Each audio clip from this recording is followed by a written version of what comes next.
یہ دنیا تمہاری جانوں کا قید خانہ ہے، خبردار اس جانب دوڑو جو خدا کا بدان ہے، اس لیے کہ یہ عالم محدود ہے اور اللہ لامحدود۔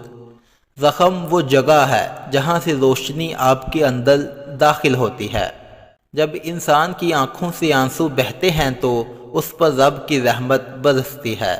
بے شک خواہش کو چھوڑنا کڑواہٹ پیدا کرتا ہے، لیکن اللہ کی دوری کی کڑواہٹ سے بہتر ہے۔ پانی مت تلاش کر، پیاس پیدا کر۔ یاد رکھیں، مقدس اور پاک مقام میں داخل ہونے کا راستہ آپ کے اندر ہے۔ اچھی صورت دل کو متاثر کرتی ہے، جبکہ اچھی سیرت روح کو۔ میں نے اللہ سے کہا، میں تمہیں جاننے سے پہلے نہیں مرنا چاہتا۔ اللہ نے جواب دیا، جو مجھے جان گیا وہ کبھی نہیں مرتا۔